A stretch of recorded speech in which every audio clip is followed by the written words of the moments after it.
Waraanni Oromiyaa fi Amaaraatti gaggeeffamu nu yaaddessee jedhanii biyyoonni lixaa.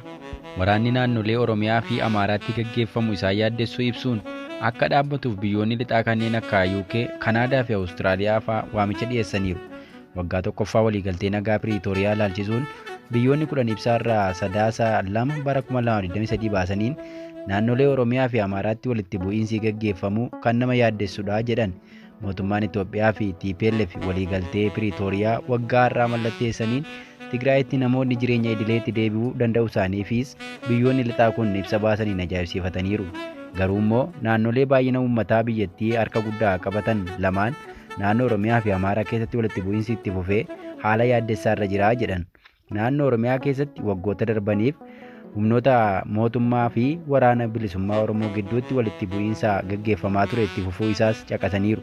Godinoota naannoo Oromiyaa sochiin hidhattoota waboo itti heddummaatu kanneen akka godina lixaa Oromiyaa, giddugaleessa, kaabaa fi gujii keessatti walitti bu'iinsi humnoota mootummaa waliin taasisaniin lubbuun namoota nagaa gaaga'amaa qabeenya hedduus manca'aa jira. Bakkeewwan hedduutti sochiin geejjibaa, dinagdee fa'aa danqamaniiru.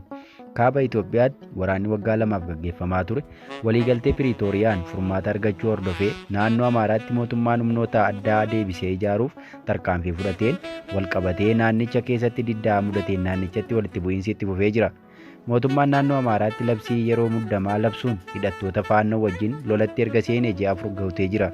Naannichatti sababa walitti bu'iinsaa kanaan sarbamni mirga namoomaa guddaan mudataa akka jiru Komishiniin Mirgoota Namoomaa Itoophiyaa torbanuma kana ibsa baaseen caqaseera. Naannolee lamaanuu Oromiyaa fi Amaaraa jechuun keessatti walitti bu'iinsa hidhattootaa fi humnoota mootummaa gidduutti gaggeeffamaa jiruun bakkeewwan hedduutti sochiin idilee danqamee jira. Namoonni hedduus qe'ee isaanii irraa buqqa'uuf dirqamaniiru. Waraanni kaaba Itoophiyaa waggaa 2 ture nagaan fala argachuunsaa akka isaan gammachiise ibsuudhaan biyyoonni lixaa kunneen ibsa waloon baasanii naannolee Oromiyaa fi Amaaraa keessatti itti fufuun garuu isaan yaaddessuu caqasani. Qaamoleen waraanuutti jiran kun lubbuu lammiilee nagaaf eegumsa akka godhaniifis wal dhabdee isaanii karaa nagaa mariin akka fixataniifis waamicha dhiyeessaniiru. Mootummaan Itoophiyaa fi TPLF waliigaltee nagaa Piriitooriyaa erga walii mallatteessanii waggaa guuteera. Tigraayitti namoonni jireenya idileetti deebi'uu danda'aniiru.